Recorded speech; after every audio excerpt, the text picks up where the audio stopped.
before we move on with adjusting the compound, I wanted to spend a little more time on the cross slide. And the reason is that after making your Gibbs screw adjustments here, you may find that it still doesn't feel right. Maybe there's still unevenness here in the cross slide hand wheel, or excessive dragging, or something else going on, but it just isn't the way it should be. One reason for that is that it may be that this collar is not aligned properly with the lead screw. So I'm going to go into that procedure now, and then we'll move on to the compound.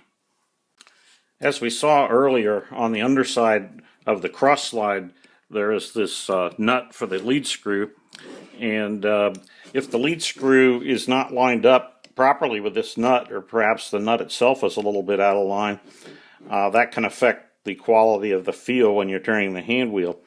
So we're going to look next at how to try to optimize the alignment between the lead screw and this nut. To begin this procedure, we first want to draw the cross slide all the way out until it reaches the raised area here on this collar, and then we'll stop there. Then we need to take a 4mm hex wrench.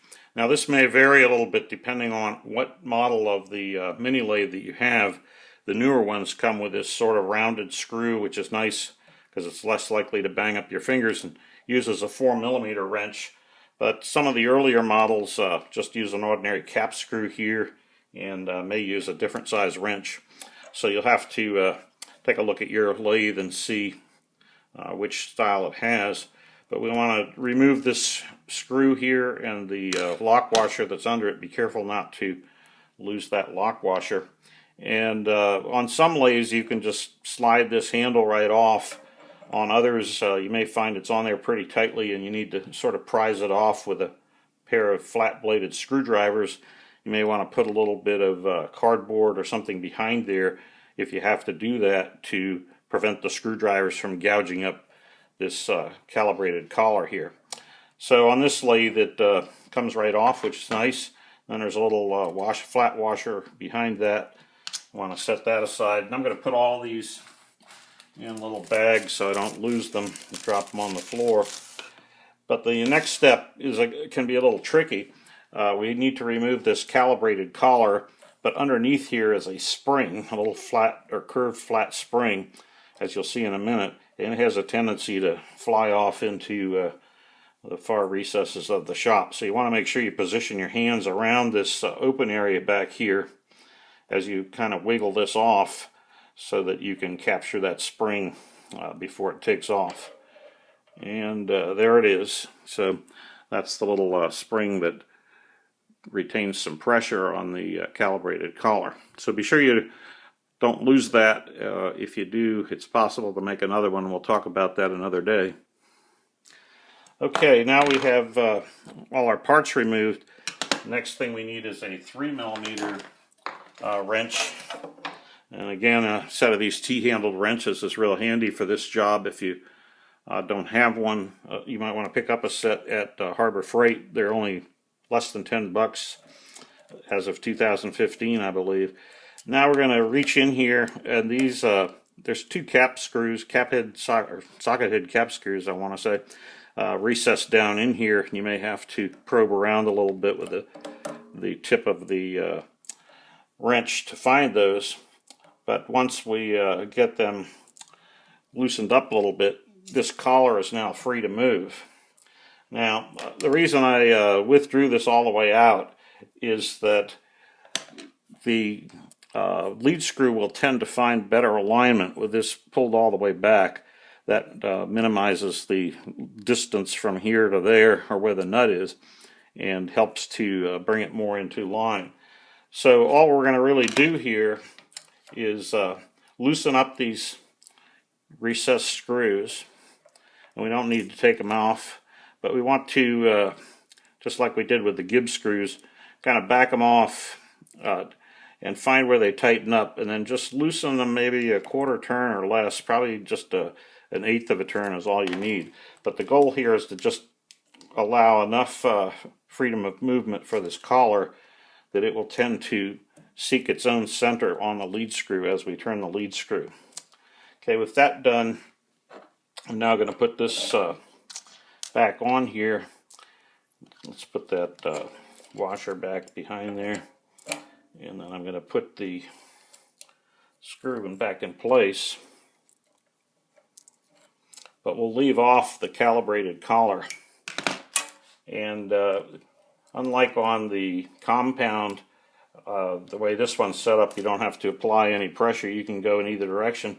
But as you move the hand wheel here, you may be able to see that there's some movement of this collar. And what we're trying to accomplish here is to get that collar to seek its own center point on the lead screw. And it will tend to do that as we just wiggle a little bit. So what I like to do is draw this out, move this back and forth a little bit to let that collar find its center point, and then snug up these screws a little bit till they'll hold. Now we're going to test that again. Now if you're feeling unevenness before, hopefully that'll improve it. So just keep tweaking it in that manner until you find a spot where it feels the best, we'll say. So you may have to try that several times or quite a few times in order to get a feel for it. But eventually you should get to a point where that collar is well aligned with the lead screw, and then you can move the whole cross slide in and out over its full range, and it should feel pretty good. It should be an even amount of drag as you rotate the cross slide hand wheel through 360 degrees. It should be the same amount of tension all the way around the circle each time. So that's the goal we're trying to achieve here. But while we've got this off, let's take a look at this adjustment here for the backlash take-up. These three screws here control the height and the tilt of the lead screw nut that's on the underside of the cross slide. You remember earlier we looked at that, and it's just a rectangular nut, and the lead screw of course goes in there. And these two outer screws here tend to pull up on the nut and raise its position with respect to the bottom of the cross slide. And this third screw pushes down and prevents the upward movement. So the middle screw effectively defines the upper limit to which that nut can be raised. So by adjusting these two outer screws and this middle screw, you can get the two outer screws and the middle screw working against each other effectively, so that it sets the height and the tilt front to back of this nut. Now the height's important because that of course aligns it with the lead screw, and if it's too high or too low, you're going to feel a little bit of extra drag or excessive drag on the lead screw when you turn the handle. But the tilt actually is adjustable in order to take up backlash. Now let's talk a little bit about backlash. On a machine tool that's operated by means of a lead screw like this, there's always a little bit of spacing between the thread of the lead screw and the corresponding female thread on the nut that it goes into. And if there were no spacing at all, it would be seized up and you wouldn't be able to turn it, or it would be so tight that it would be impractical to use and it would have excessive wear. On the other hand, if it's too loose, you have this condition like we see here, where I'm turning the handle, in this case by nearly a half a turn, yet there's no corresponding movement of the cross slide. And that's because I have too much play or gap between the female and the male threads, and so there's a sort of dead space here where nothing happens while I'm turning the handle. What's happening is the screw is actually moving in and out between the threads, but it hasn't yet begun to engage the threads. Now, of course, eventually, and I'm sure you're all familiar with this, you reach a point where it starts to move, but that dead space in there is referred to as backlash. And on a machine tool, it's pretty hard to eliminate it entirely, at least on a low-cost machine like this. But you want to minimize it or get it down to a point where at least where it's manageable and doesn't feel excessive.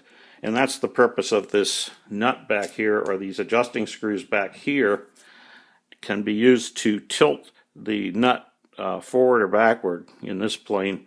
And by tilting it, it actually changes the spacing between the threads on the lead screw and the threads on the nut to compensate for backlash. So let's look at how that's done. Now the problem with this procedure is there's really no way to know exactly what is the right height for this nut. And so you have to kind of observe the movement of these two outer screws here. And you can see that they wobble.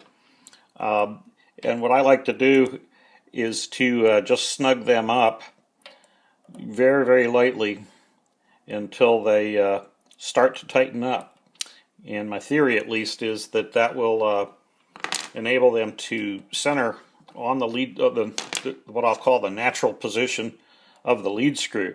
Now, it may want to tend to sort of hang down due to the weight factor, or due to its weight, but hopefully this front collar here is keeping it more or less in the horizontal plane where it's level, and by just sort of trying to get this nut to follow that natural point, we get it pretty close.